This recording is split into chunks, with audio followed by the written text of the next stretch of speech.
Hey, good morning, everyone. Marty Missouri here. It's the 11th of June, 2019. Got to try to keep this quick. Going to try, I promise. Want to touch on a few things with you here this morning. This week, just because of some things that are going on here, may not be quite as intrusive into your email inbox with blog alerts, but of course, can't promise anything. I will be connected, but may not have the luxury of commenting on the blog as much as I might otherwise do in a typical week. Just to get things going, let's take a look at this daily bar chart of the S&P 500. Just cleaned up the chart that I normally share with you. Want to point to a few things, want to talk about this nice rally that we've experienced here, quite dramatic of late. Tell you what I'm thinking, help you put it in perspective, and let me just start with this narrative. And folks, I want to preface this by reminding you that we don't do politics here. We do not have the luxury of being able to see the world, see the markets through a politically colored glass. We have to see it for what it is. And with that in mind, I want to tell you that this political environment today makes for an unusual market environment. The U.S. administration would have us believe that protectionism, tariffs, and the like are actually good things for an economy and are something that works on the global stage and so forth. And I think many people sympathize with that over the past week or so. We threatened 5% tariffs on U.S. importers, and I want to say that correctly. We didn't threaten Mexico with 5% tariffs. We threatened U.S. importers of Mexican goods a 5% tariff because it's the U.S. companies who import the goods who pay the tax directly to the Treasury and ultimately who pass it on to you and me as consumers. Now, of course, it got Mexico's attention because, of course, the exporter is going to be concerned that if the importers' costs begin to rise, then the importer will look for substitutes, look for other countries to buy the same stuff from, therefore hurting the economy, the exporter. Folks, the U.S. has enjoyed access to global markets. We have not been getting ripped off. We've been taking full advantage of what the developing world has to offer.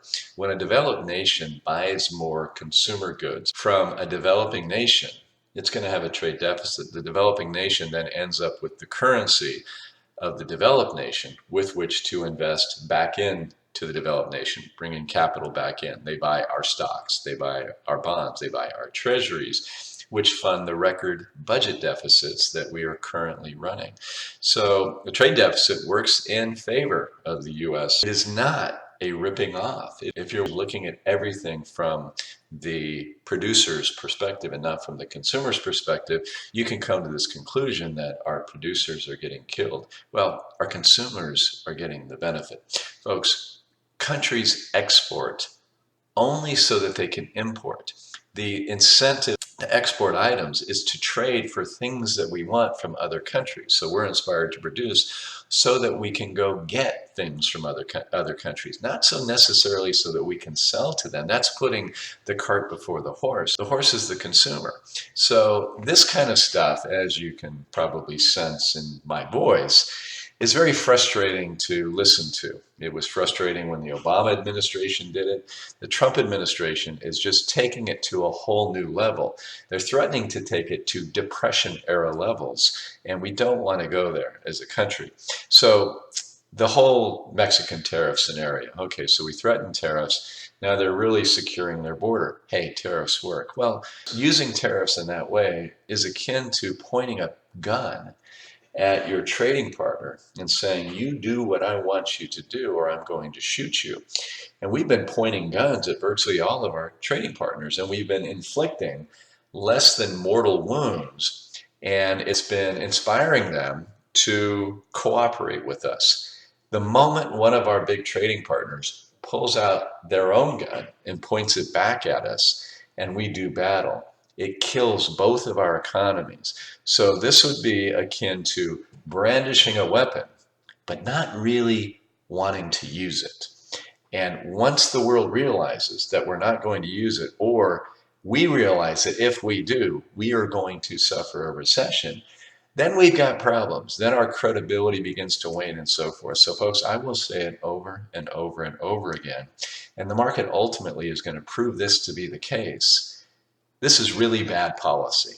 And ultimately, it's bad for the economy, and it's ultimately bad for the markets. Now, back up in here, when we were doing this, this was all about protectionism. This was all about a heating up of the rhetoric. I wrote a couple of articles in here where in the title it said expect a rough patch. Yes, I was seeing this bearish development in terms of the pattern of trading.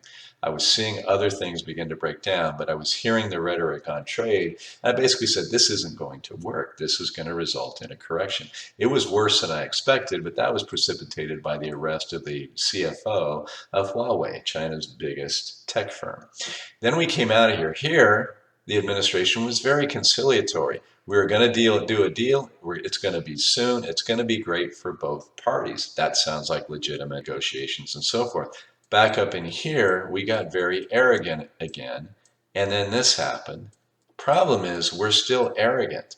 The reason for this, folks, believe it or not, is actually weak economic data. Not strong economic data, not the US economy ruling the world of economies. No, actually, the US economy beginning to roll over a bit in some key areas, and the Fed stepping in and suggesting that maybe they'll cut interest rates. Stocks love Fed easing cycles, stocks love lower interest rates. But they don't love a waning economy when it's all said and done.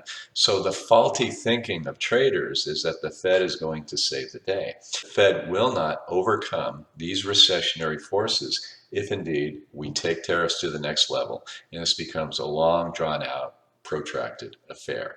The Fed will lower interest rates. The economy will roll over and we'll have the next recession, and the Fed will be in a pickle because interest rates will already be so low and their balance sheet will already be too big. So folks, this is not good stuff right in here. Having said all that, our assessment of conditions is still that they're still expansionary, that we haven't rolled over yet into recessionary conditions.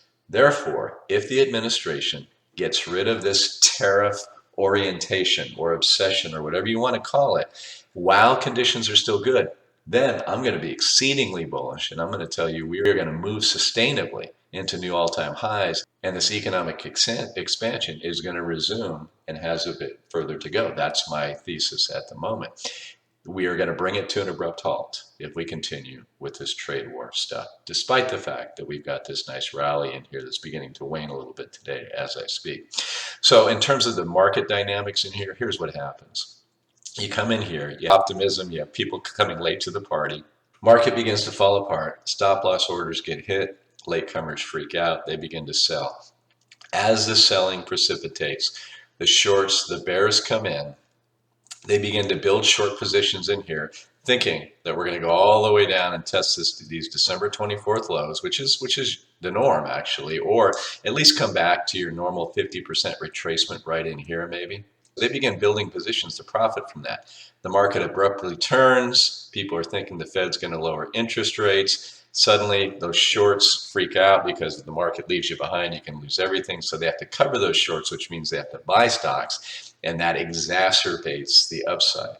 So folks, while I'd love to say, this is the beginning of the next great phase, and maybe we will go into new all-time highs, but we really don't want to get aggressive putting new capital to work right in here, given the dynamic and what's happening and what's forcing this market move. Doesn't mean we're not going to begin dribbling some money in. Doesn't mean that the powers that be around the negotiating table aren't going to start getting smart right up in here, because if they do, then of course we do move from here. So we don't want to be completely out of the market if we have new money, and we don't want to be selling into this if we're long-term investors amid decent economic conditions. But as I said for months and months now, it looks to me like, even now more than ever, that maybe we need a bigger fall in the market, because this is what gets the administration's attention. They absolutely had it here. I absolutely know from feedback, not everybody appreciates this line of reasoning and what it implies about what's going on around that negotiating table. But again, let me repeat myself. We're not here to do politics. We're not here to agree with anybody. We're here to look at the world for what it is. And I can tell you unequivocally, any uncaptured economist, an economist who's not captured by a political party or a special interest group, will tell you that protectionism is one of the most pernicious undertakings any country can follow. And I will leave it there. I know I was very frank and direct this morning. Don't mean to ruffle any feathers. Those of you who are clients, you should feel good that folks who are managing your money don't look at the world through politically colored glasses. That's a good thing, even if you don't necessarily like what you hear. Thank you as always for watching and listening. Talk to you again very soon. Bye-bye.